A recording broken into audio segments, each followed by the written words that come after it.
ଏବେ ସରକାରଙ୍କ ତରଫରୁ ବଡ଼ ଘୋଷଣା ଜାରି କରାଗଲା। ଯେଉଁମାନେ ଗାଡ଼ି ଚଲାଉଛନ୍ତି ସେମାନଙ୍କ ପାଇଁ ଏ ଭିଡ଼ିଓଟି ବହୁତ ଗୁରୁତ୍ୱପୂର୍ଣ୍ଣ ରହିବ। ଯଦି ଆପଣଙ୍କ ଘରେ 2 ଚକିଆ କିମ୍ବା 3 ଚକିଆ 4 ଚକିଆ ଯାନ ରହିଛି, ତାହେଲେ ଆପଣମାନେ ଏ ସମସ୍ତ ସୂଚନା ଉପରେ ଥରେ ନଜର ପକାନ୍ତୁ। ଆପଣଙ୍କ ପାଖରେ PUCC କିମ୍ବା ଇନ୍ସୁରାନ୍ସ ନାହିଁ ଆପଣଙ୍କ ଗାଡ଼ିରେ, ତାହେଲେ ଆପଣମାନଙ୍କର ଡ୍ରାଇଭିଂ ଲାଇସେନ୍ସ ଅଟୋମେଟିକ୍ ରଦ୍ଦ କରି ଦିଆଯିବ। ଆପଣମାନଙ୍କୁ ସୂଚନା ମଧ୍ୟ ଦିଆଯିବନି କି ନୋଟିସ୍ ଆପଣମାନଙ୍କୁ ଦିଆଯିବନି। ଆପଣମାନଙ୍କର ଡ୍ରାଇଭିଂ ଲାଇସେନ୍ସଟି ବାତିଲ ହେଇଯିବ। ତ କେମିତି କ'ଣ ସରକାରଙ୍କ ତରଫରୁ ଏହି ନୂଆ ନିୟମ ଲାଗୁ କରାଯାଇଛି, ତ ସବୁକିଛି ଏହି ଭିଡ଼ିଓ ମାଧ୍ୟମରେ ମୁଁ ଆପଣମାନଙ୍କୁ ଜଣାଇବି। କାହିଁକିନା ଆମେ ଯେତେବେଳେ କୌଣସି ଜାଗାକୁ ଯାଉଛୁ ଗାଡ଼ି ବିନା ଆମେ ଯାଇପାରିବା ନାହିଁ। ଆପଣ 2 ଚକିଆରେ ଯାଆନ୍ତୁ କିମ୍ବା 3 ଚକିଆରେ ଯାଆନ୍ତୁ କିମ୍ବା 4 ଚକିଆରେ ଯାଆନ୍ତୁ, ପ୍ରତ୍ୟେକ ଘରେ ସମସ୍ତଙ୍କ ପାଖରେ ଗୋଟିଏ ଗୋଟିଏ ବାଇକ୍ ରହିଛି। ଏହି ବାଇକ୍ ଚଲେଇବାରେ ଆପଣମାନଙ୍କ ପାଇଁ ଯେଉଁ ନୂଆ ନିୟମ ବର୍ତ୍ତମାନ ସରକାର ଏବେ ଆଣିଛନ୍ତି, ଆପଣମାନେ ସେ ନିୟମ ଗୁଡ଼ିକ ବିଷୟରେ ବୁଝିବା ଜାଣିବା ଆପଣମାନଙ୍କ ପାଇଁ ଗୁରୁତ୍ୱପୂର୍ଣ୍ଣ ରହିଛି। ଆପଣ ଜାଣିଥିବେ ଡ୍ରାଇଭିଂ ଲାଇସେନ୍ସ କରିବାଟା କେତେ କଷ୍ଟକର, କେତେ ସମୟ ଆପଣମାନଙ୍କୁ ଲାଗିଥାଏ ଏହି ଡ୍ରାଇଭିଂ ଲାଇସେନ୍ସ କରିବା ପାଇଁ। ଯଦି ଆପଣମାନଙ୍କ ଅଜାଣତରେ ଆପଣମାନଙ୍କର ଡ୍ରାଇଭିଂ ଲାଇସେନ୍ସଟି ବାତିଲ ହେଇଯାଉଛି, ତାହେଲେ ଆପଣମାନେ ଆଉ ଗାଡ଼ି ଚଲେଇ ପାରିବେନି। ଯଦି ଏହି ନିୟମ ପାଇଁ ଆପଣମାନଙ୍କର ଡ୍ରାଇଭିଂ ଲାଇସେନ୍ସଟି ରଦ୍ଦ ହେଇଯାଉଛି, ତାହେଲେ ଆପଣମାନଙ୍କୁ କେତେ ଦିନ ଅପେକ୍ଷା କରିବା ପାଇଁ ପଡ଼ିବ, କେତେ ଟଙ୍କା ଫାଇନ୍ ଦେବା ପାଇଁ ପଡ଼ିବ, ସବୁକିଛି ଏହି ଭିଡ଼ିଓ ମାଧ୍ୟମରେ ମୁଁ ଆପଣମାନଙ୍କୁ ସମ୍ପୂର୍ଣ୍ଣ ସୂଚନା ଜଣାଇଦେବି। ସେଥିପାଇଁ ଆପଣମାନେ ଭିଡ଼ିଓଟିକୁ ବିନା ସ୍କିପ୍ରେ ଆରମ୍ଭରୁ ଶେଷ ପର୍ଯ୍ୟନ୍ତ ଦେଖନ୍ତୁ, ସବୁକିଛି ଆପଣମାନେ ବୁଝିପାରିବେ।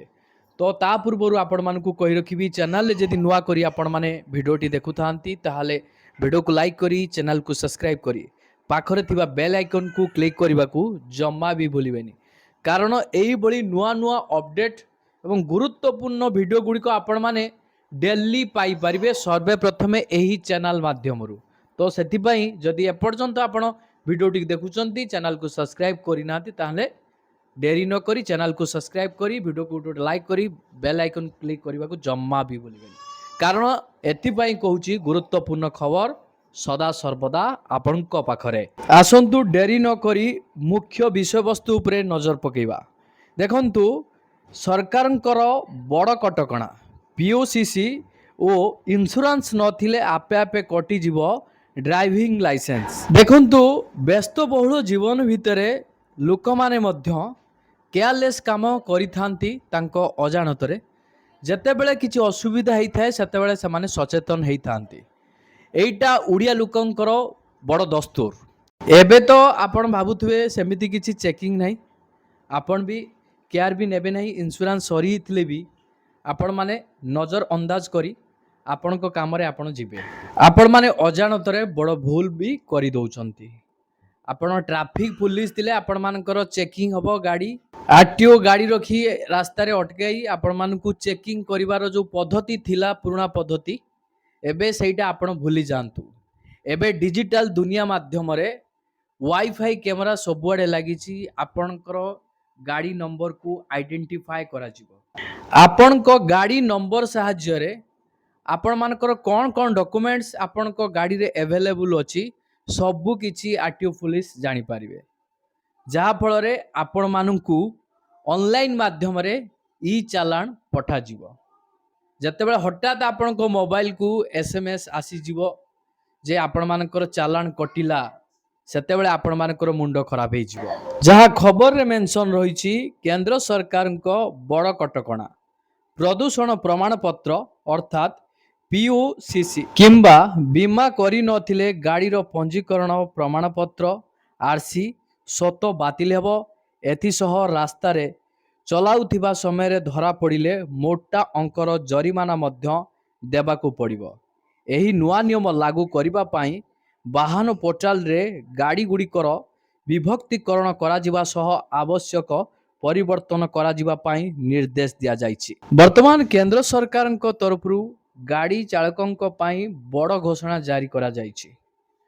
ଆପଣଙ୍କ ପାଖରେ PUCC ଏବଂ ଗାଡ଼ି ଇନ୍ସୁରାନ୍ସ ନଥିଲେ ଏହି ଦୁଇଟି ଭୁଲ ଯଦି ଆପଣମାନେ କରିଛନ୍ତି ବା ଆପଣ କରିନାହାନ୍ତି ତାହେଲେ ଆପଣମାନଙ୍କର ଦୁଇଟା ଜିନିଷ ବାତିଲ ହେଇଯିବ। ଗୋଟିଏ ଆପଣମାନଙ୍କର ଡିଏଲ୍ ଆଉ ଗୋଟେ ଆପଣମାନଙ୍କର ଗାଡ଼ିର ଆର୍ସି। এই ଦୁଇଟା ଜିନିଷ ବାତିଲ ହେଇଗଲା ପରେ ଆପଣମାନଙ୍କର ଗାଡ଼ି ସମ୍ପୂର୍ଣ୍ଣ ବେକାମୀ ହେଇଯିବ। ଆପଣ ରାସ୍ତାରେ ଆଉ ଗାଡ଼ି କାଢ଼ି ପାରିବେ ନାହିଁ କି ସେ ଗାଡ଼ିକୁ ନେଇ ଅଲଗା ଜାଗାକୁ ଆପଣମାନେ ଯାଇପାରିବେ ନାହିଁ। ଯାହା ଫଳରେ ରାଜ୍ୟରେ ଏବେ ପାଖାପାଖି 8 ଲକ୍ଷ ଗାଡ଼ି ଏହି ନିୟମ ଦ୍ୱାରା ପ୍ରଭାବିତ ହେବାକୁ ଯାଉଛି। ଦେଖନ୍ତୁ ଆଜ୍ଞା, କେନ୍ଦ୍ର ସରକାରଙ୍କ ତରଫରୁ ଯେଉଁ ନୂଆ ନିୟମ ବର୍ତ୍ତମାନ ଲାଗୁ କରାଯିବ, ତ ଆପଣମାନଙ୍କର ଲକ୍ଷେ ନୁହେଁ କି 2 ଲକ୍ଷ ନୁହେଁ, ଏକା ବେଳେ 8 ଲକ୍ଷ ଗାଡ଼ି ପ୍ରଭାବିତ ହେବେ। ସରକାରଙ୍କ ତରଫରୁ ମଧ୍ୟ ଏହି 8 ଲକ୍ଷ ଗାଡ଼ି ବର୍ତ୍ତମାନ ସାମ୍ନାକୁ ଆସିସାରିଛି। ସେମାନେ ଏହି ନମ୍ବର ପ୍ଲେଟ୍ ମାଧ୍ୟମରେ ଆଇଡେଣ୍ଟିଫାଏ କରିସାରିଛନ୍ତି। ଏମିତି ଗାଡ଼ି 8 ଲକ୍ଷ ରହିଛି। ଏହି ଗାଡ଼ି ଗୁଡ଼ିକ ପାଇଁ କେନ୍ଦ୍ର ସରକାର ବର୍ତ୍ତମାନ ଆକ୍ସନ୍ ମୋଡ଼ରେ। 8 ଲକ୍ଷ ଗାଡ଼ି ମଧ୍ୟରୁ ଆପଣଙ୍କର ଗାଡ଼ି ନାହିଁ ତ ବର୍ତ୍ତମାନ ଯଦି ଆପଣଙ୍କ ଗାଡ଼ିରେ ପିଓସିସି ଏବଂ ଇନ୍ସୁରାନ୍ସ ନାହିଁ, ଏବେ ହିଁ ଆପଣମାନେ କରିନିଅନ୍ତୁ, କାରଣ ସମୟ ପାଖେଇ ଆସିଛି। ଏହାରି ସମୟ ମଧ୍ୟରେ ଆପଣମାନେ ଯଦି ଏସବୁ କାର୍ଯ୍ୟ ସମ୍ପାଦନ କରୁନାହାନ୍ତି ତାହେଲେ ଆପଣମାନେ ବଡ଼ ଅସୁବିଧାର ସମ୍ମୁଖୀନ ହେବା ପାଇଁ ଯାଉଛନ୍ତି। କେବଳ ଆପଣମାନଙ୍କୁ ଭିଡ଼ିଓ ମାଧ୍ୟମରେ ସତର୍କ ସଚେତନ କରିବା ଆମ ଚ୍ୟାନେଲର ଦାୟିତ୍ୱ।